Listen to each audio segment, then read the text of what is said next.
listening, discovering, and discussing while traveling through a world of complexity. This is Backpackin with Soul.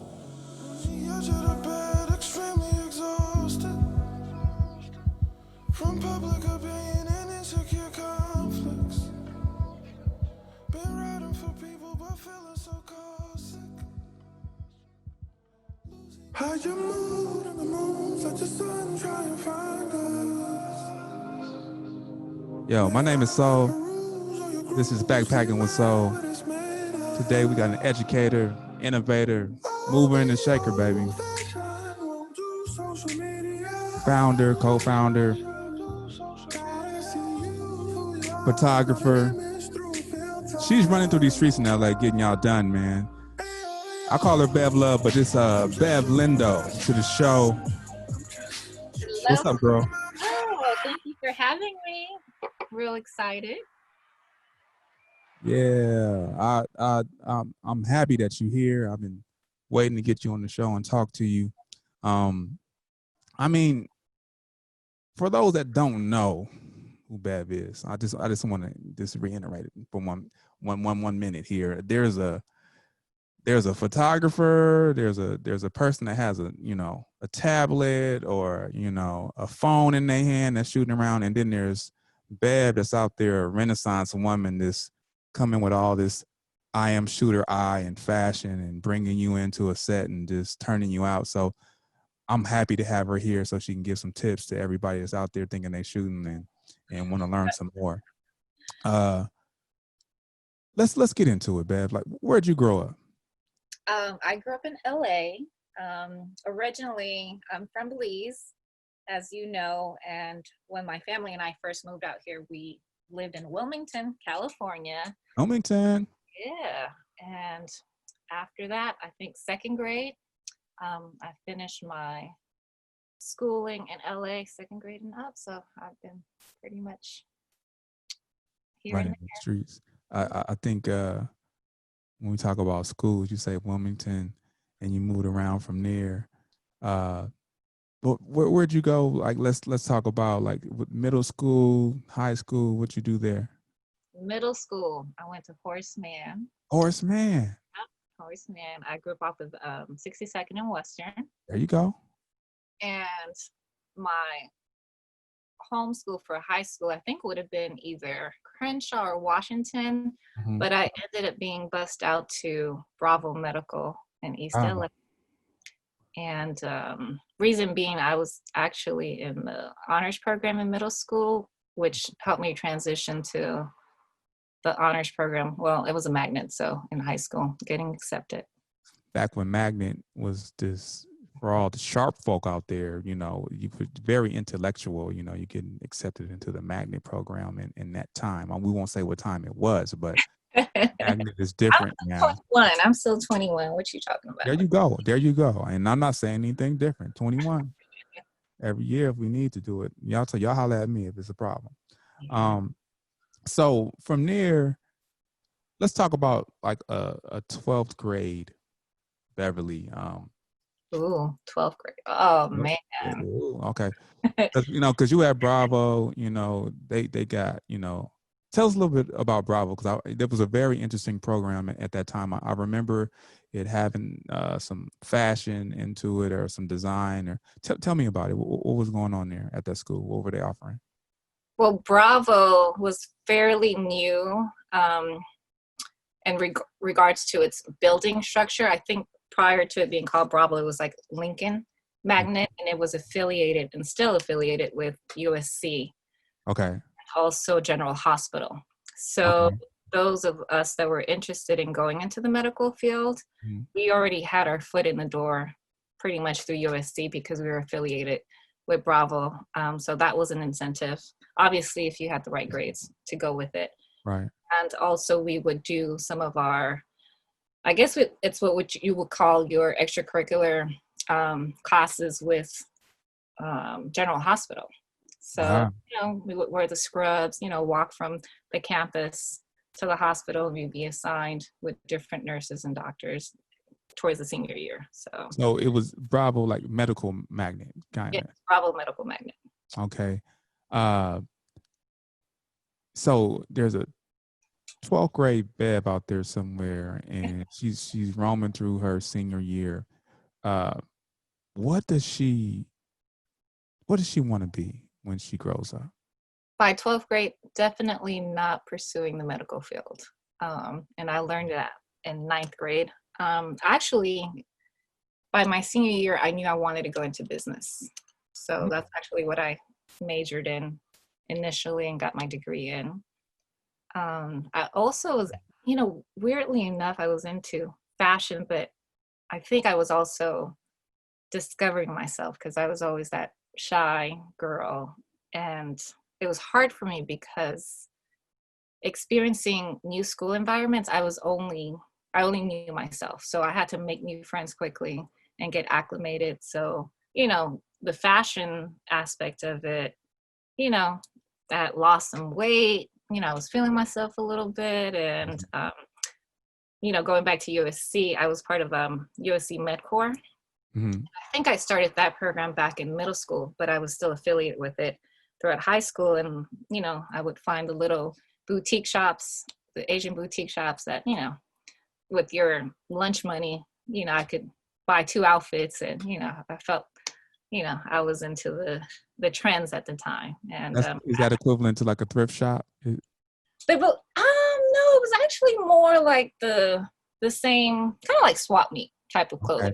Okay. Funny enough, I was just telling WRIEKO, my partner in crime, about this site on Instagram, and the clothing there is very similar to the clothing I was buying back then, 20 years ago or so. But yeah, so I think I would just mesh the two. I'd go to USC during my little lunch break, cross over, and then look at all the little boutique stores and go shopping, and then cross back and do my classes again. I think it's interesting hearing you say all this because, okay, for those that don't know and that are listening, Bev has an amazing fashion sense. So whenever you see her, she looks like she's about to go into a video shoot or some kind of scene in a movie, or she's just leaving one. Okay. So to hear that this 12th grade Bev is out there, and it sounds like this is the beginning of something, Yes. You're figuring some things out. Yes. So from there, like, would you say that's where your fashion sense kind of started? Like you started like between high school. Where'd you go to college?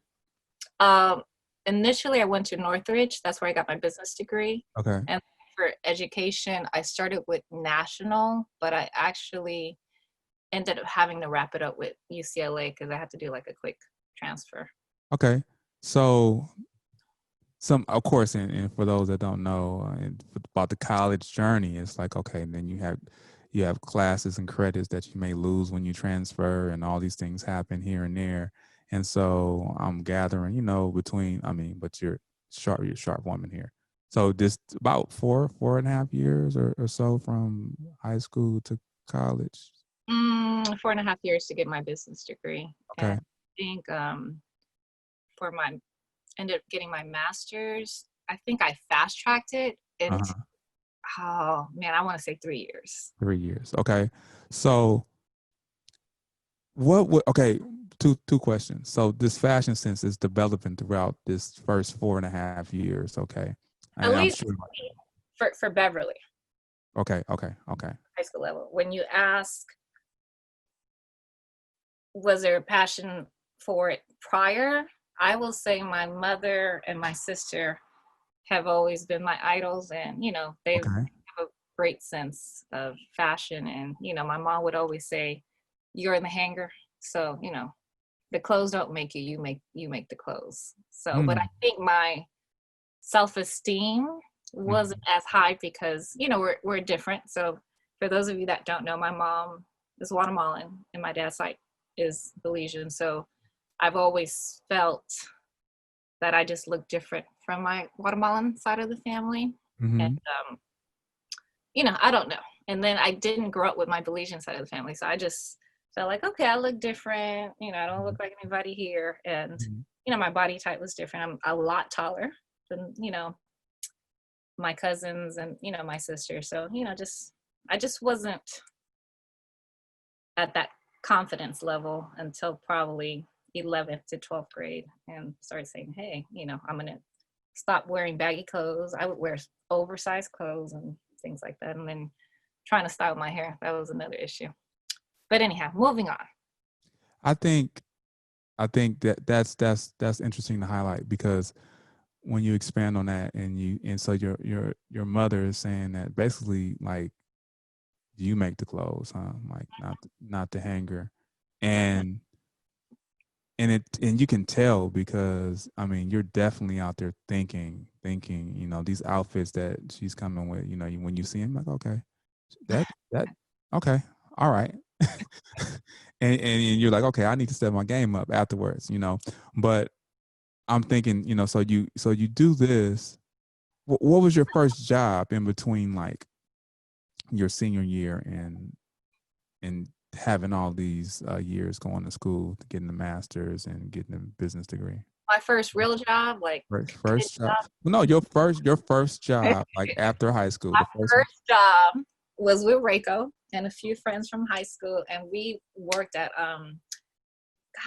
laser tag. Do you remember laser tag? I do. I went in there and killed a couple of times. Yeah, I was doing my thing. Come on. Yes, laser tag.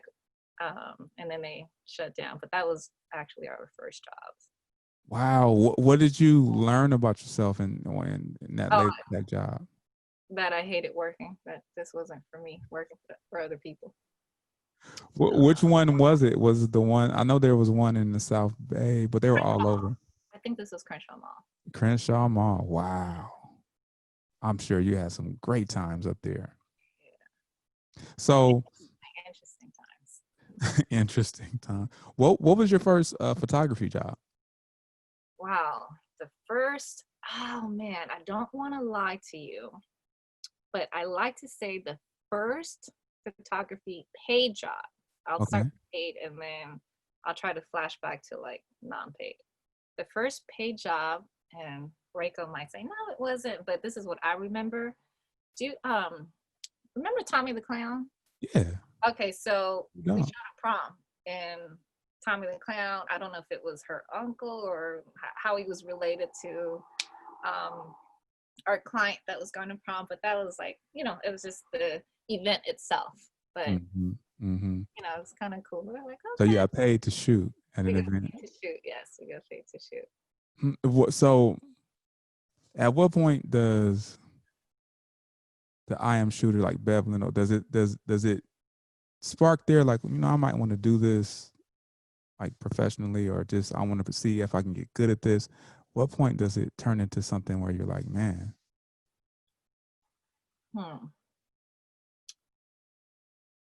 Was the love the love was there already for? You know what?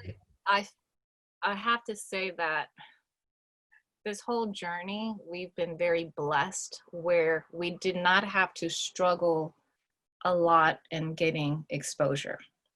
I have to give a shout out to Kyra. Do you know Kyra? Yes, I do. Yeah. So, and I'm trying to frame this in my head, what happened first or afterwards, but I think this probably might have been maybe a year or so afterwards, but Kyra gave us the opportunity to shoot the events that were taking place at the Crenshaw Mall. These were the summer concerts that they were having. Summer concert series, yeah. Yeah, so that was, you know, from that experience and then just kind of saying, okay, I can really do this and, you know, develop my skill and get paid at the same time. That was like, okay, this is easy. Like a lot of doors just opened up for us, just being that female photographer carrying a camera. Okay. And I think I've always told WRIEKO this, and that was probably an advantage that we've had over other photographers that have been doing it for years and did not get those opportunities because, you know, once they would see us at these events, they would say, oh, you got your business card with you. And then, you know, we get hired for something else. And this is people not even seeing our work because, right. you know, they didn't know if we were trash or anything, but it was just that appearance, you know? And you're very hard on yourself. What at that stage, how do you feel about what you was generating as far as your product? Was it, when you look back, do you say, I was doing okay? You cut off for a second. Can you repeat the question? You cut off. Oh, I said, so when you look back and, you know, if you're, you know, because you're hard on yourself, to that stage of you shooting and that product that you were generating, do you say, I was doing okay? Or do you say, man, I had a lot to learn? Oh, till this date, I always tell myself I want to take it to another level. No, there's still lots and lots and lots to learn. So I'm not there yet. I just feel fortunate enough that I can get paid to share what I do know, and you know, hopefully, I can develop further skills moving on with this journey. So take me through how Eyeamshooter came into being. Like what happened? So you get your BA in business and you go get a master's in something, we won't say what. Yeah. And then somewhere in between this journey there's an Eyeamshooter that comes out. And what is Eyeamshooter? So Eyeamshooter is, I guess you can say, the names that both WRIEKO and I gave ourselves when we were apart from each other before we kind of merged together as a team. Mm-hmm. And she was always that shooter, and I was always I am. And actually, I am initially was going to be an acronym for a nonprofit that I was going to start, and you probably don't know this, and probably like a tutoring company, and and that was originally where I am came from. And then I said, oh, okay, it could be a play for words and things like that, you know, through photography as well. And then, so we're spelling this. I want everybody to know that's not watching, viewing this. We're spelling this EYEAM, right? So correct. IAM. Okay. So EYEAM shooter. Okay. So and .com on the internet. So what we're doing from there, you guys come up with this. How does it come together? Is it like you guys one day you're sitting there, is it real cute? Like you guys are having like some kind of meal and, oh, I could put I am and then the shooter and then it's, how does it happen? Well, I'll tell you what made us just kind of join in partnership. WRIEKO and I, ever since high school, we did attend high school together. We mirror each other. Like I can complete her thoughts, she can complete mine. It's pretty scary. And the same is with our eyes, like what our vision is, and from a creative aspect, photography. So I was the one that initially bought a point and shoot camera, one of those little Canon cameras, and my focus would be food. Then she bought point and shoot, and actually before the point and shoot, back in high school, we were shooting with those little disposable cameras. So we've always shot, right? And you know, it's always been like, you know, a creative outlet for us. But once we were shooting with the point and shoot, and she got her camera, we were like, oh, we shoot pretty much the same, and we edit it the same. And then, you know, we're just really good friends that it just made sense that we partnered up. And, you know. And then the names worked out. So you put them together. The names worked out, and, you know. Dope name too. Really like it. WRIEKO's good too. WRIEKO's really good with, you know, just like clever slogans to put together. So I probably would give WRIEKO the credit and say, oh, you know, we should put it together. So I think she probably was the one that initiated that thought. Man, yeah, I like it. I like it. It's really dope. I think when people see it, they're like, oh, that's a nice play on words. I think you guys get the name, and then do you just like start using the clients that you were building from the concert series and that particular pile of clients, or how do you guys start building the clientele? Great question. good old Facebook, the power of branding and marketing. I'd like to say, so I always tell people, like, if I were to give like a photography tip and you're trying to build your business, when you shoot, you should never, if you take 100 pictures, don't post all 100 of them. Okay. Post the best ones that you have. And that's what WRIEKO and I would do. Because if you ever backtrack, you know, through our albums, you'll notice that we were the ones posting all 100 pictures or all 50. But then I just kind of started thinking to myself, everything is repetitive. So then I would say, you know what, let's just do, you know, a few pictures. But then we had so many that we liked. So this was what gave us the advantage in regards to growing our clientele. I don't know if you remember this, but we would do collages. I remember collages, which I don't think back then anybody else was really doing.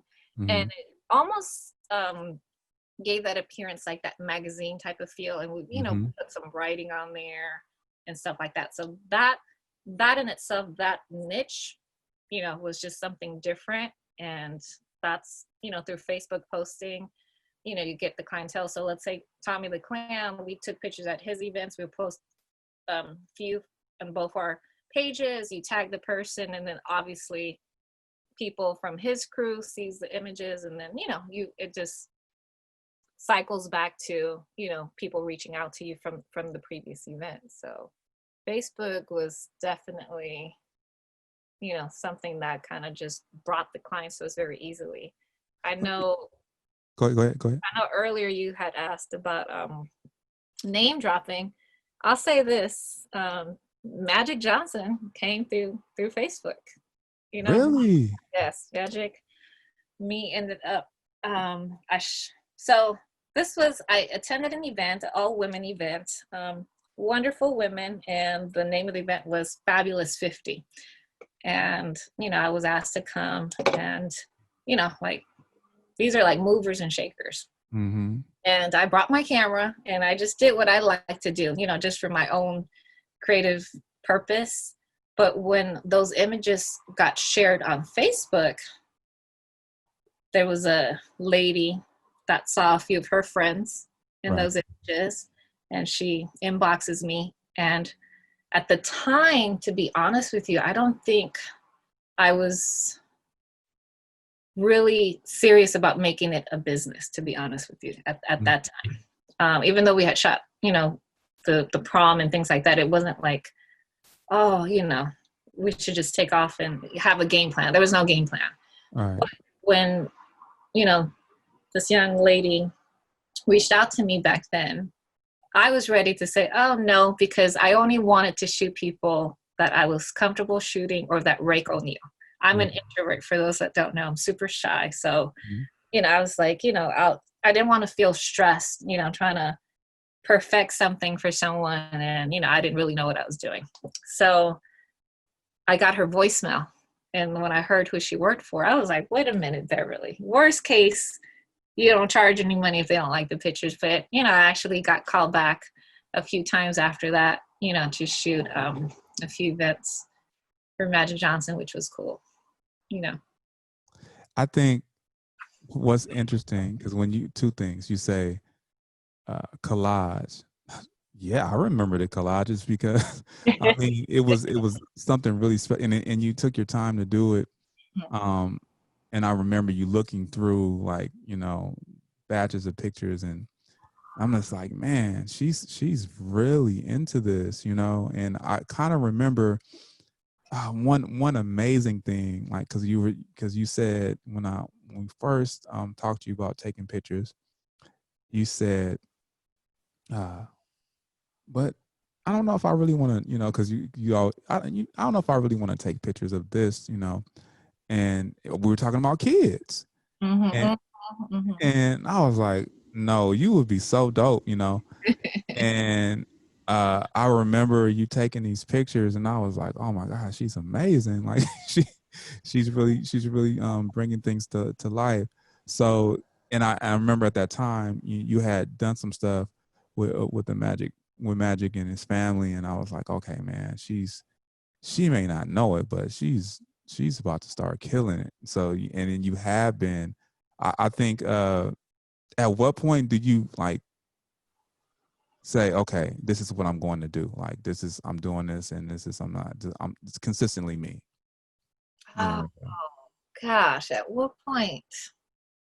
I think when people were just asking the question, how much do you charge?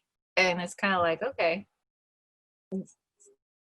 what do you have to lose if you don't try and then just move forward with it? But I'll say with Magic Johnson, that was a big, huge turning point because, you know, we got asked to do something that, like I said, a lot of people that have been in the game for, you know, a Long. lot of years did not get that opportunity. And I just kind of felt, well, if a client at that, you know, caliber, in the sense of he has photographers all the time, and Right.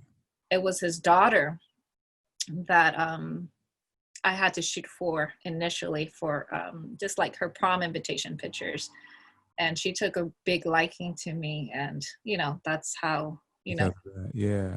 it moved forward. So you Would know, you say that's one of the highlights? Like, that will always be one of my biggest highlights, that whole experience. I mean, just certain things that happen afterwards with the family, like just mm, I probably, mm. you know, can't talk about, but I mean, you Yeah, know, he's a good dude. He's a good yeah. dude. Yeah, definitely, definitely. I I've met him before, and you know, whenever I've seen him out, I know several people that know him, but he's always just like he's magic, man. Like he's literally magic. I think going from there, I'm wondering, like, because I know you would always say, "No, I'm an amateur." Do you still consider yourself an amateur photographer? Mm, I'm you've said it. I am definitely hard on myself. You know, I won't say that I still feel like I'm an amateur, but I still feel like there's so much room to still grow. You know, I don't feel like I'm ever there. I don't think I'll ever feel like that I'm there and I'm satisfied, you know? Well, let's see. I have some questions for you to see, you know, what if you should be considered amateur or professional at this point. So, do you prefer film or the digital? Digital. Okay. And I know there's some really hardcore, like, no, you know, film, but I think I have to say too. I mean, you guys are the experts, but I like digital myself. So how do you feel about this selfie era in digital photography? Where and let me frame it a little bit, okay? Uh, because this is me, in my opinion. I know photographers, I know you, and I see what you put into it. And I know what time it takes for you to get quality stuff back after you shot. And the shoot will be phenomenal, and you'll be in there from head to toe, from like what they're wearing, the locations, and all that kind of stuff. Uh, and then you have people that have a phone and they take selfies, or they point and shoot, and then they go off into the edit mode that's in the phone, and they say, "I'm a photographer." What do you think about this selfie era? Okay. First of all, I'm not mad Okay. here. There's a lot of people that I respect. They tell good stories, and I think that's what the key to photography is. So Mhm. whether you're shooting with your camera, your old point and shoot, or you know, DSLR, I think Mhm. it's the story that you tell that's really important. So, Mhm. you know, I think everything else, you know, you rely on the quality. So that's where I feel like that there's a difference between shooting with your phone and a professional camera. But if you can tell a story, I'm all about it. So So expand a little bit for those that never considered that, because the whole phrase, I won't call it a cliche, but it's definitely true. A picture's worth what, you know, 1,000 million words, depending upon what you're taking a picture of, and how you're seeing it. When you take that picture, uh, expand on the story part. Like, how do you see things? Like, give me a little bit of what you're thinking sometimes when you're shooting some stuff. I focus on, I think, people's mood. the ambiance, the clothing, I think what you're wearing, the location, what does it tell? What type, am I going back in time with this picture? Is this supposed to be futuristic? You know, is this in the moment? So, you know, all of that plays a big role in telling that story. Are we happy? Are we, you know, what is it that the person is thinking and trying to express? And are you able to capture that? And sometimes what's amazing about photography and trying to tell someone's story is sometimes you tell someone's story that they didn't even realize they had. Oh man. They'll look at their picture and say, oh wow, I look like that. You know, and that's, I think, one of the greatest feelings as a photographer. That's really rewarding, because I'm just like, I see you in the way that you might not see yourself. Hey, RIEKO. Got a guest in the building. You see that? Hello. How come you didn't tell me? You trying to keep this from me? I can't see myself. Oh, hold on. There you She's go. tired. There you go. There she is. RIEKO in the building, partner in crime. Eyeamshooter. How y'all living? How you doing? Yeah. So I think I'm surprised you were RIEKO. So I wanted to bring her on the show because you guys are, you know, together, and you guys do this together in many ways. So if you don't know, RIEKO, I'm doing a little show here called Backpackin with Soul, and we're talking to Bev today about her journey to becoming a photographer, and that's synonymous with you at this point. And she's already been talking about you so much. She was actually just talking about you before you popped in. It's been all about you, RIEKO. Oh my God. Okay, I'm gonna need to watch this over again when you guys are done. Yeah, I'm gonna edit it and I'm gonna make it special, and then I'm like, okay, yeah, that's what y'all need. That's a good look for y'all. So I just asked this question, and I ask you too. Selfie era. I asked her how she felt about it, because, you know, a lot of people that are using, you know, their iPhones and other cameras that are handheld in that way, they consider themselves photographers. And Bev just said, so because you didn't get a chance to hear it, that she thinks that as long as you're telling a story, you know, when you take a picture, then, you know, that's what it's all about. What do you think? Well, actually, we kind of, to be honest, we actually started doing selfies too, but we couldn't see the image. We were using like those old Kodak cameras. We used to use those and like taking pictures like this. It used to take a week for us to see what they look like, but that's how we started taking pictures, like 9th, 10th grade. Of course, that's that throwaway era. But even then, you couldn't be like, oh, delete, let me do it, because then you run out of film, you know. Right. And like you said, it would take a week. You'd be like, dang, I hope and then a lot of times, if you were horrible like me, you get it, and then your thumb or your finger was in the way, you missed the whole picture and all that kind of stuff. But I'm sure you guys were awesome even then. We did okay. So and I know we used to have this kind of, not really like, you know, kind of like silent argument, but and I heard over the years it changed. So what brands are you guys shooting with now? Because I know somebody used to rock one kind of camera and somebody used to rock another kind of camera. What's going on? What are you guys shooting with now? I converted her. Go ahead, RIEKO. Okay, so I started off with Nikon. Oh, because that's all I actually was researching. And I actually, once I started shooting, I started to see some of her images from the Canon, and I was like, I kept admiring the color. I was like, the color is so full. I don't understand why. I guess Nikon wasn't as colorful. It was more of a neutral shot, kind of flat colors. But so now I pretty much shoot all Canon. I will say I will purchase a substitute lens that has capabilities of shooting on a Canon, but pretty much I'm 95% Canon with a little bit of Sigma. That you know what? That's Canon, baby. I'm just gonna round you off. That's just Canon, you know. Okay. So Bev, how do you feel? What are you shooting with? You still? I'm Canon for life. Canon for life. There you go. First, I admire that shoot with Nikon, and you know, like, wow, this is just phenomenal work. But I'm sticking to Canon. Yeah. So suggestions for people just starting out, like, and we'll start with like cameras, because I know some people they start out and they like, you know, some people want to go all the way to that Mark III or whatever they're doing. And okay, you gonna start there? Yeah, some people. I mean, I got some buddies, man. I mean, I don't know what you guys know, and like some of this. I'm sure you guys have know about this stuff, but we've been doing some videos, and there's this Sony camera out there that for vid, everybody loves it. There's from what I heard, and now they said, well, we need to shoot with a red. And I said, let me go ahead and shoot. Let me see what that is. What is a red? And I started looking at it and I was like, yeah. Oh my goodness. You guys know what tell the people what a red is.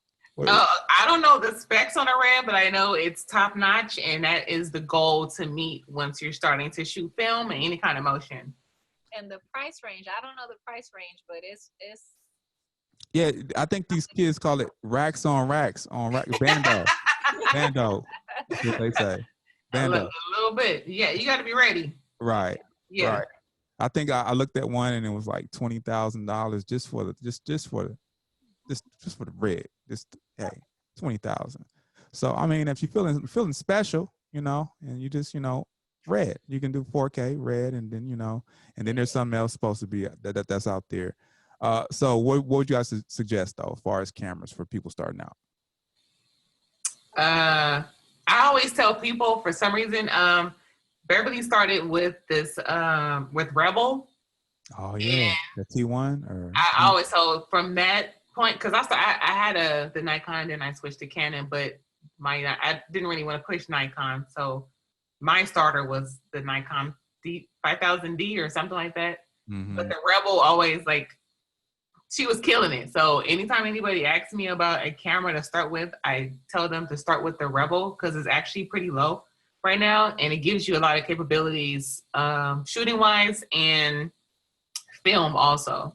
They've actually bumped it up a little bit. So let me put a disclaimer there. I'm trying to do the research as WRIEKO is speaking. So when I started with the Rebel, which I've learned soon after, is that it's not a full frame camera. So if you're specifically focusing on video, maybe not that camera, because it's not. Okay. Now, if you're focusing on photography, by all means, it's affordable. The second thing I would say though, the body is one thing, but what's really important is the lens that you use. So, and that was something that both WRIEKO and I learned the hard way, is that when we purchased our cameras, the bodies came with the kit lenses. Yes. And these kit lenses did not give you the flexibility to... Trash. Yeah. Trash. Hey, what you got to say? This is Backpackin was sold. Let's do it. It was trash. Trash. That 18 to 55, throw that away. I always tell people, do not buy the kit. Yeah. So I won't say where, but you go into this place that everybody's standing in line to get their stuff in time of quarantine. Costco. Okay, you said it. And then you go in there, and then they have all these hookups. It's like, oh, you get this camera, that camera, and it looks like, okay, I'll have everything I need. Do you have everything you need when you buy that box? No. It's okay. They're trying to start you off. It's good to have a starting point. Okay. Once you figure out what you need and what you don't need, that's when you start to upgrade. So if they bought the kit, let's say they started off with Canon and they started off with a crop sensor, they're going to spend about $500. Start there, because then the camera is just going to be sitting around until you're trying to invest and increase. Let's say you want to start shooting people and you want to get clients, you just shoot a little bit more. But until you get to that point where you're shooting a lot, then you probably won't even look into investing into the camera. Because once you start getting into full frame, like she said, you need to be sure that you want to do this, because you're going to have a $2,000 camera just sitting in the corner. So we talking about just the body. We talking about 2,000. But what are we talking about in lenses? Because sometimes I look out there at lenses and I'm like, oh my goodness, this is crazy. Like, and what am I getting for this? I mean, That's one lens. I don't know if this is tip number 4 for those of we'll have to figure it out. And I'll put tip number 4 up there. Go ahead. Right, I learned this the hard way, but I'll tell you where we made the most business. Our favorite lens was referred to as the Nifty 50. Yes. Is it 50 millimeter lens, and back then it was like $100. Now it might cost you $120, $130. But we made a killing with that lens until we started. Do we want to give the people the Nifty 50? That's what we doing. We giving them the Nifty 50. It's $100. I tell them that's where you need to start until you really want to know what you want to do. Yeah. Start there. It costs $100, and it's plastic. So even if you drop it, it's like, eh. Yeah. Okay, well, let me just go ahead and do this. The Nifty 50. Yes. That's what y'all need to pick up. Okay. 1.8. 1.8. Eyeamshooter certified, baby. It's official. Okay. Man, I didn't know. I mean, I heard that from y'all before, but I didn't think y'all was going to say that. Tip number 5. This is really important because we're talking about the body and the lens, right? The body and the lens. The lens, she just said 1.8, right? So the higher the number, so remember that kit lens that we said don't buy, the range it might be 18 to 55. Those kit lens, those lenses start at a 4.5, meaning that it doesn't let in as much light. So the higher the number, probably the harder it is to get probably a brighter image. So if you're shooting at night at a 4.5, forget it. It would force you to use a flash. Because I was going to ask you why that matters, and you're saying because if you shoot at night, then it won't. It really matters in the evening, yes. Okay. If you don't have enough natural light coming in, then it forces you to use flash. I'm not a big flash photographer, but I do use it like in the evening for, receptions and things like that. But, there's just a certain quality that I think natural light gives as opposed to when you use the flash. But that 4.5 and up, it's a game changer too. The smaller the number, it gives you more of a bouquet in your image. Okay. This is what I'm gonna have to siphon y'all a little bit because I want y'all to do a tutorial, like a school or something. We're gonna put together a package program that y'all can do, and we need to put numbers up on the board, like boom, boom, boom, and then put like an extra one, like. Yeah, and then y'all can just monetize. People can pay, your $2, $3 to get in and talk to Bev and WRIEKO. But I'm gonna ask 2 more categories or so. So, what about those that are getting these cameras and they're like, okay, what? Now I got to deal with a setting. So what setting would a beginning starter person go out there? Because that you got these guys that's gonna come out there like me. I'm like, what? Program, baby. I'm gonna go into the program and and then I don't know what I'm doing, and then I get this one like dope picture, and I try to recreate that, and I'm like, I don't know what time I shot it. I don't know, what the lighting was like. I don't know anything. I just happen to get a dope picture, but I don't get it the second time. What do you tell these people? Even in that situation, even if you got that one picture, that one moment at that one time, in the same instance, you can turn around and you'll be lost. Right. So, she taught me how to shoot manual, but before then, I was shooting aperture priority, which is AP or AV. Mm-hmm. That means my subject is my most prominent in the photo, and I believe it's how do they say?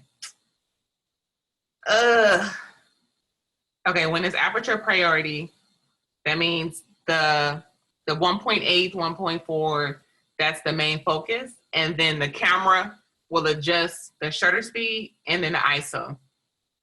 So me having control over the 1.2, 1.4, 1.8 is the best part because I can control the bokeh in the background. Okay. We like the blur. The blur. I'll be focused and everything back here. I'll be like, oh my God, where's she at? It's so pretty. Oh my God. You can see everything in the back right here. But in that instance, it would be pretty much a blur in the back. So if I shot in manual, I will be able to control aperture, shutter speed, and ISO at the same time. I and think it took me a while to get used to that. So I want to say this. These two women are into photography, but they're artists and they're sharing. You don't get this often, so pay attention to what they're saying, because a lot of people are like, no, that's a military secret. And I'm not saying a thing, but you guys are giving some wonderful advice there. Bev, what do you have to say about settings? So, kind of piggybacking what WRIEKO said, how tip number 6. 1.2, 1.4, 1.8. The smaller the number, right, the more light it lets in. But remember I said when you buy that kit lens that starts at a 4.5, that could go from 4.5 and up. So if you buy a lens that's at 1.8, you could always move that to a 4.5 or higher. And the higher the number, the sharper the image. So what she said, that background is blurred out, the smaller the number.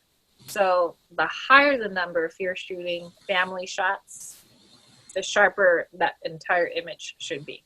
But it will be darker, and then that's when you have to get creative with your editing skills. So always keep that in mind.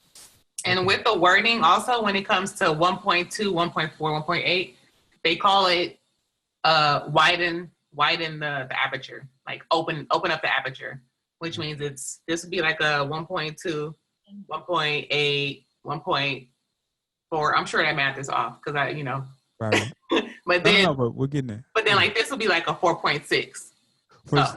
For those that are listening, she started off with a kind of like. Wait, I did that backwards. I'm sorry. Okay, she did it backwards. Okay, so open wide would be the 1.2. Open wide, so your hands are open, yeah.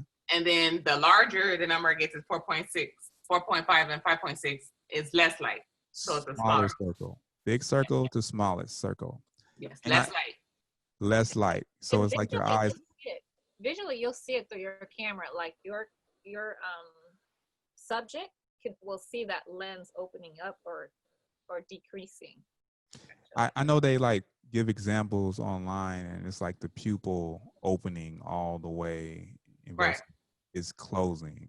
Mm-hmm. Okay. Exactly. I want to move on. That's important, guys. That's a really important tip to understand.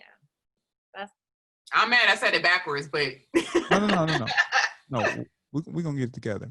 Okay. I want to move on to this other category though.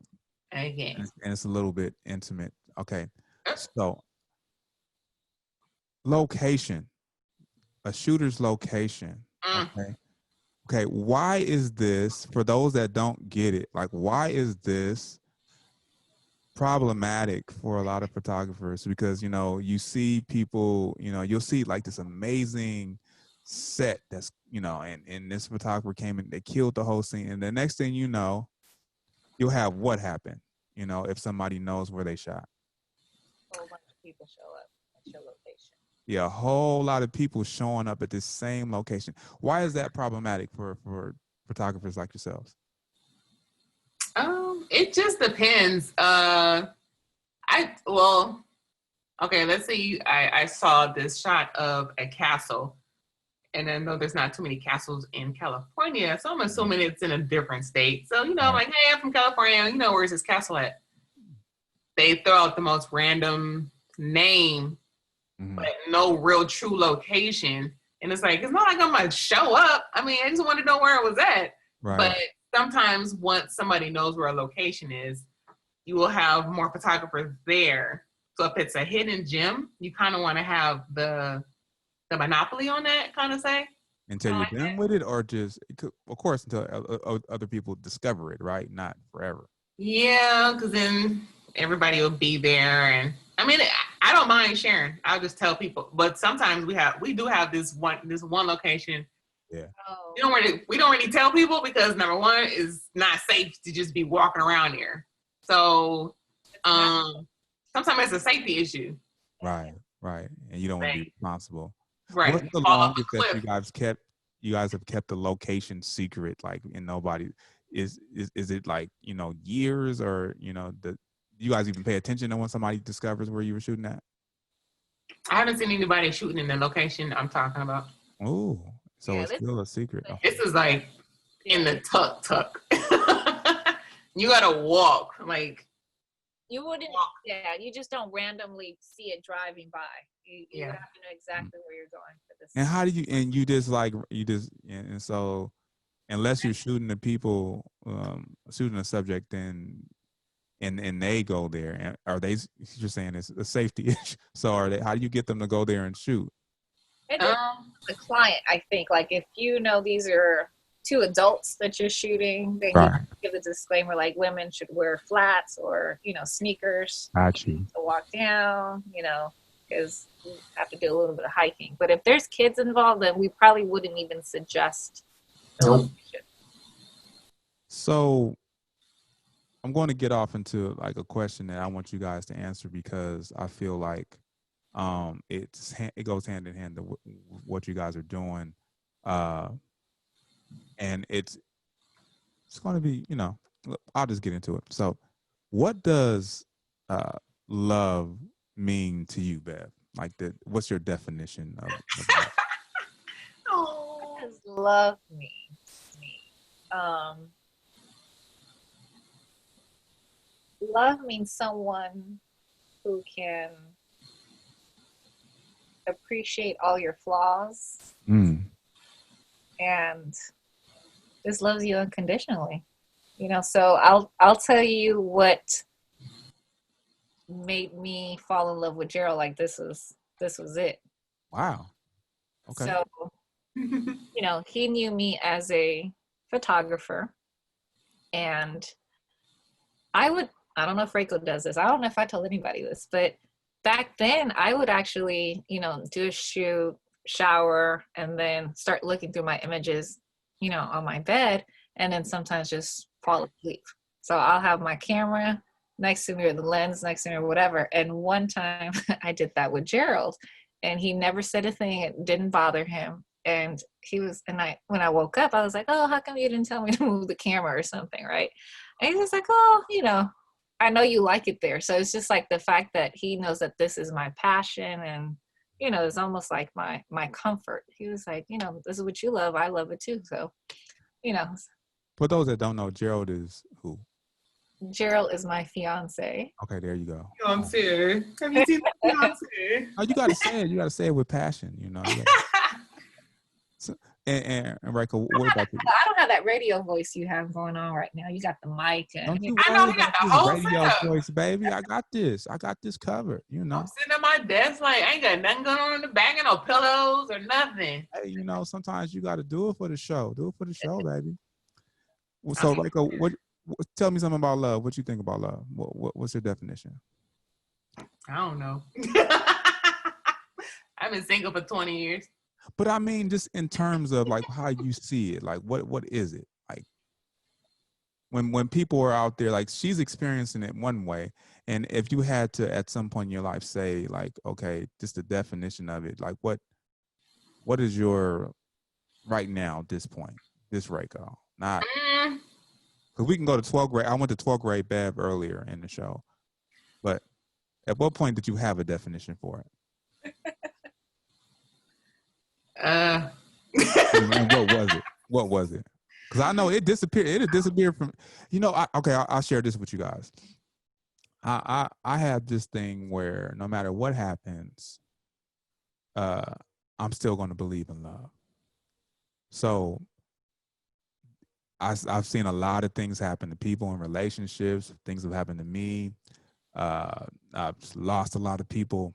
But no matter what, you know, I'm talking about huge betrayals, you know, family, friends, and all of that. But I still, I made a promise with God. I was like, yeah, I'm gonna believe in love no matter what. And so one way I describe love, and I'll share this, is that I believe that we don't really have a true definition for it. I think our definition for love is very vague, because I think it encompasses so many things. But in one aspect, it is exactly what Bev said. It's an agape love, right? It's something that's going to come and say, no matter what you do, I'm going to love all your flaws, and I'm going to love everything about you, even if it means that I got to sacrifice there. And then on the other side of that, there's an endurance that happens. Now, some people, they say, man, you know what? I'm tired of this love thing, and I'm not gonna even think about it no more. Is that where we at, WRIEKO? We at I'm tired of this love thing? No. Maybe I just never experienced it. Okay, all right, and that's great. That's great in that you can say that I never experienced it, so I'm not going to define it. Right. I think what I want to do now, because can I tell you what my goals are about it then? Yeah, give me. I don't know. I don't have a definition of what it is. Give me those goals. I guess like the partnership, the bouncing the ideas off of this person that I'm with. Because I know Beverly gets tired of me. Every 5 minutes, I'm like, oh, maybe we should do this. Maybe we should do that. And I know she's like, WRIEKO, leave me alone. I'm always texting her some kind of random idea. Let's try this. So I want to have the building. We're gonna build this empire. We're gonna do I don't know about family because I don't think I want kids. Hey, but if people say that and then they get in love and then they have kids. I don't know about that whole giving birth. Okay. See, that's another show. That's a whole other show. But yeah, I want the connection, somebody I know I can pick up the phone and just call. Guess what happened? Just about this, just the connection per se. Okay, I think because the reason I asked is because I want people to understand that they do what they love for a living. Like, so I'm doing this whole thing about quarantine and people that are experiencing some type of epiphany here, or they're realizing that their job wasn't it or whatever. I had somebody tell me just the other day something phenomenal in that they took a leap, and when they took this leap, they couldn't explain it, but without saying that it had to be, number one, nothing but God, because all the doors just open up and things happen for them that they know wouldn't happen just normally, because they were jumping into something they were supposed to be doing, and it happened to be something that they love. And I'm not saying for all the aspiring rappers or social media influencers and all of that to just stop what you're doing and just jump online and shoot a video, because it definitely doesn't go like that. But when I look at you two, and this, another example here, Bev was saying earlier, the concert series that you guys did early on when you guys first started shooting had a lot to do with how you were able to build certain clientele and meet people and get exposure and experience. And that speaks to me how you can just be walking in your destiny, even if you don't know that's what you're doing, and it'll lead to like where you guys are now, just able to shoot all the time, and people calling you and asking you, hey, can you take a picture of me?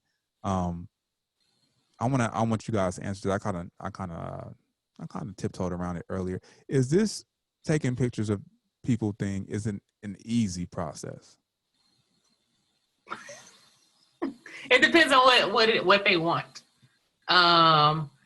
We get clients that will call or text, email. Hey, I want to shoot. Sometimes they're specific.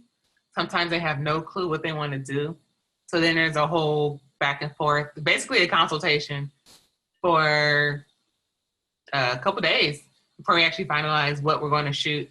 And then what comes into play is location, because now you have to take whatever they just told you and figure out how will be the best way to translate that camera-wise.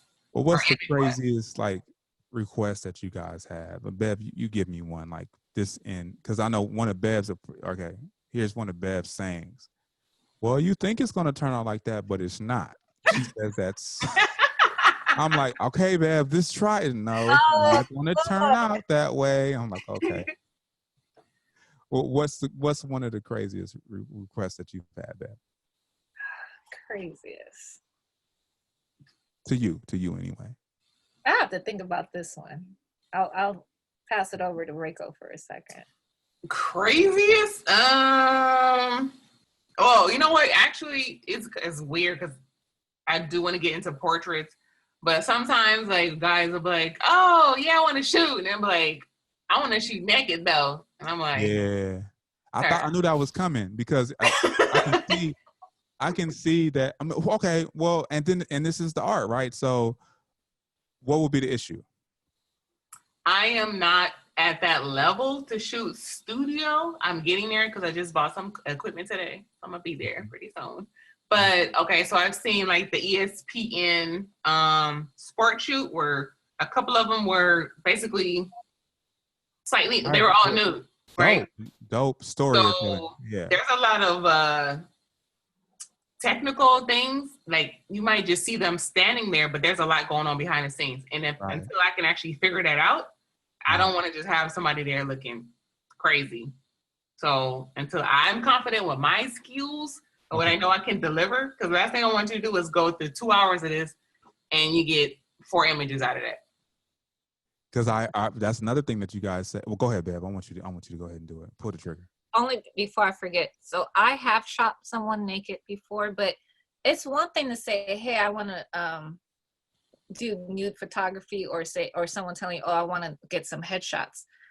What the hardest thing is if the client is not confident in themselves, then that just jacks up the entire image. So Speak that's about the subject, though. I didn't ask you guys about that. Speak about the subject and the confidence, what you're looking for in the subject, because that's what you touch on, something really big.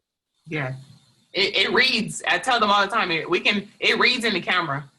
Like, even though you want to do these nude shots, but you're not confident in how you look in general, and then you're telling me, oh, just crop that out, or make sure you fix that, and in post. And I'm like, you can't crop that kind of emotion out. Right. You can see it in your face. Even if when people are, sometimes the couples are really going back and forth, and then I'll be like, okay, you guys are ready. And then they start to shoot, and it's all in their face. It's like they hate each other. What's going on? Like, are you okay? Like, you take a break? Right. So I can't speak for WRIEKO, but for me, I think my strongest point is candid images, because I feel that that's when I can capture the real you.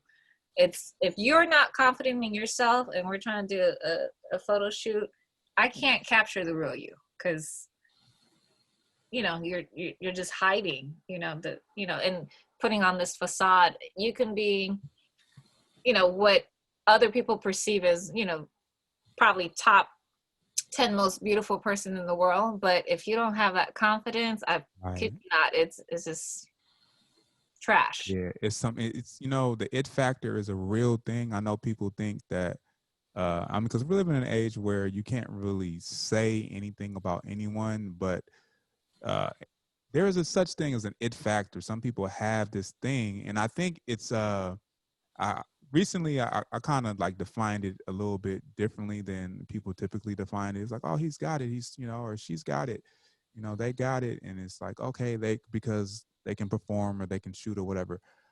I think it's really just what we're saying here is they believe it. Whatever it is, how they're looking at you, how they're singing a song, how they're they just believe it. And when you can tell, it comes across through their spirit, out of their physical, and you're looking at it, and it's like, oh my God, that's it. Let me take a picture of that. I'm not going to hold you guys too much longer, but I do want to know a couple things here. So we talked about subjects, we talked about settings, we talked about location. All right. Did you guys have any favorite shoots that you've done? Any favorites? As long as they're creative. I like the people who don't mind taking that risk. Okay. When you say risk, what do you mean? Well, if we have like so you're not talking about nudity, because you don't do that. No. So what kind of risk? Some people who actually dress up for the occasion. They'll look real fancy just walking around. Like, what's today? It was just a regular day. I want us to be glam for this. Let's see. Stylized shoots per se. I kind of like the people who actually give me control. They'll just say, oh, I want to shoot. Oh, what you want to do? Whatever you come up with. There you go. Okay. So, but do I have a favorite one? I think you said it though, because it's about, for you as a photographer, it's about, okay, how you can make them look the best that they can. Especially if I have creative control. Creative control. I have at least 5 people that I know for sure. I could be like, oh, let's go shoot. I'm like, okay, let's go. And it doesn't matter where it's at. Oh, actually, you know what? I do have a favorite. And it's actually my favorite because this bridge is no longer there. The 6th Street Bridge downtown. I shot one of my cousin's friends, Danielle. She's actually a makeup artist. And style, makeup, everything. It was perfect. And I had just bought 2 new lenses too. So I was rocking it. And then the craziest part about that was there was a guy down there who I'm actually still friends with on Facebook and Instagram. He was taking a picture of his vintage Mercedes. I just happened to stop at the bridge. And I said, hey, can we use your car right quick? And he goes, sure. He pulled it into like the bridge opening almost down to the tunnel. He took that shot. I was like, super dope. Can we add the image there? And then can you add it in right here? Yeah, give it to me. Give it to me. Yeah, give it to me. Yeah, definitely. The best. So yeah, I think that was my favorite. Yeah, got one? I honestly can't say I have a favorite. I have enjoyed them all. She's so PC.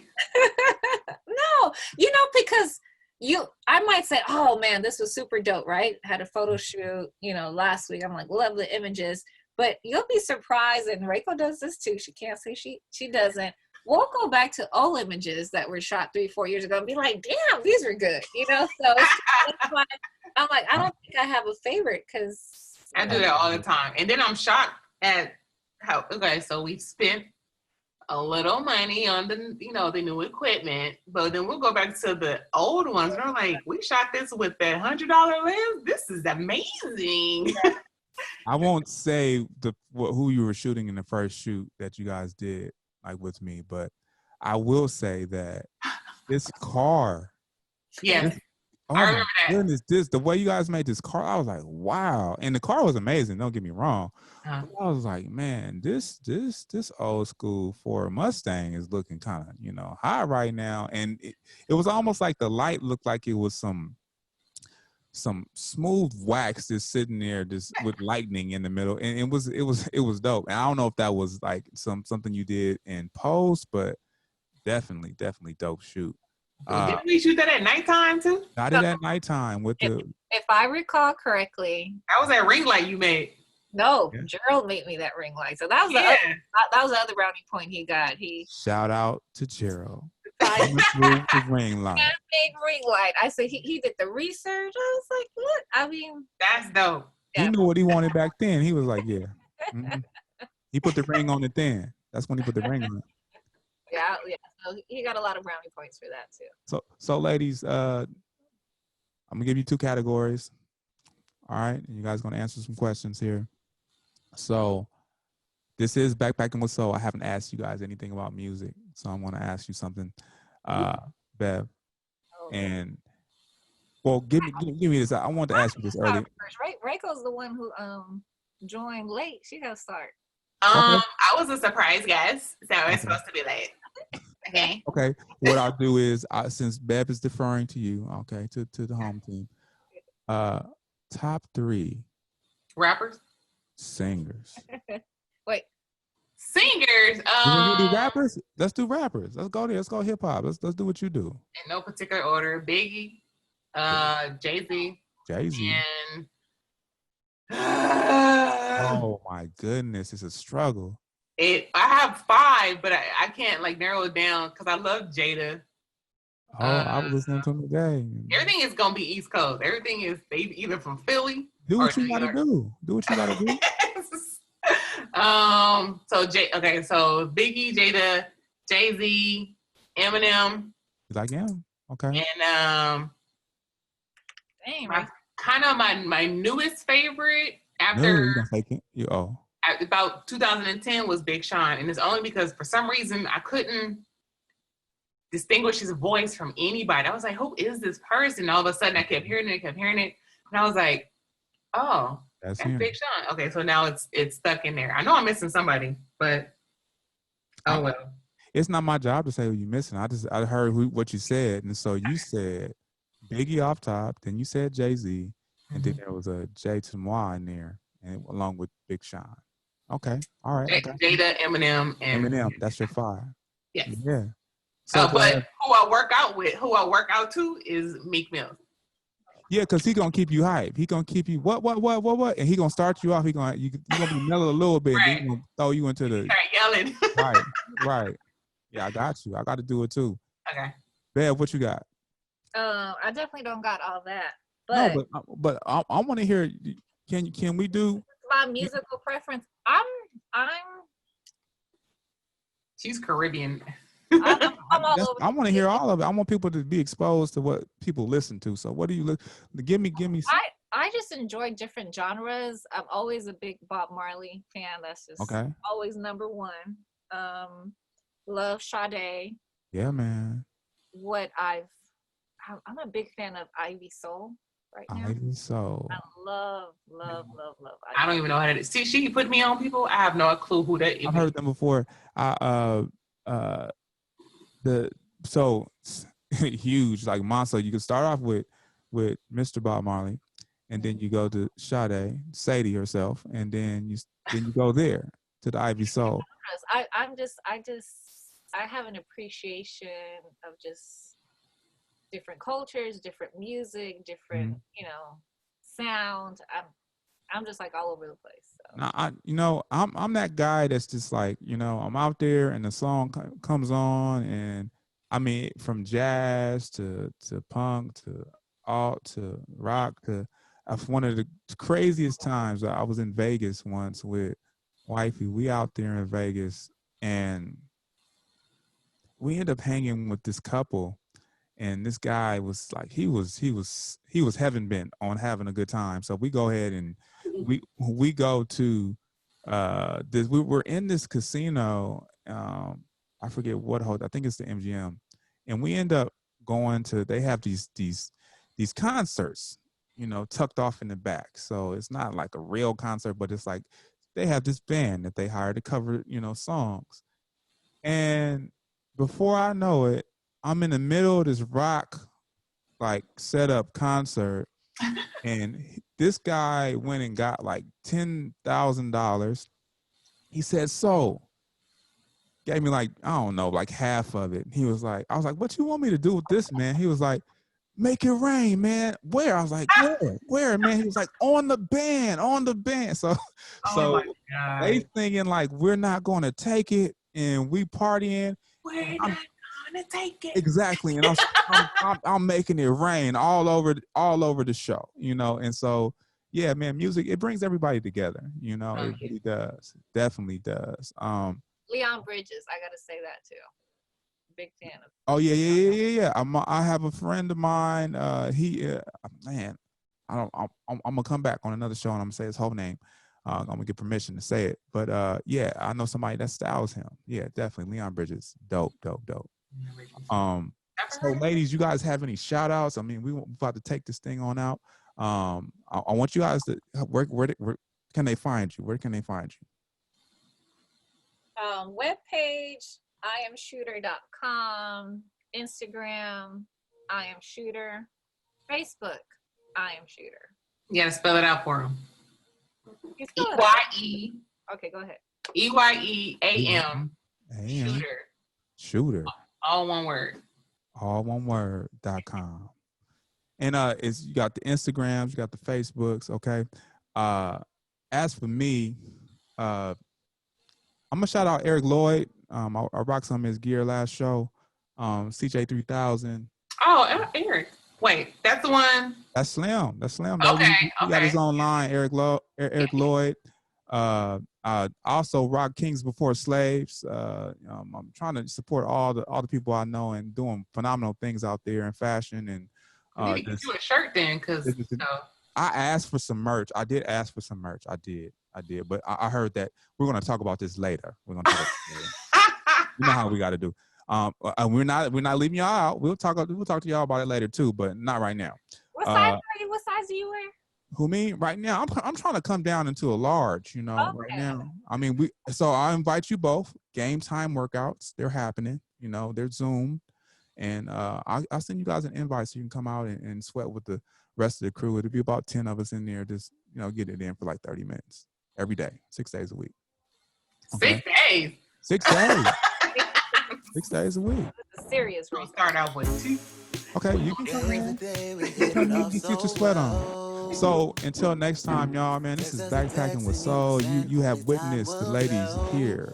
They are Eyeamshooter, Beverly, WRIEKO. Love you guys so much. Appreciate you guys coming on the show. Thank you for having me. Definitely. Stop this. Checking my messages, looking for reply, but you haven't messaged me. I've been waiting up for 3 days, looking at these 3 dots for 3 days. I can't wait up for you anymore.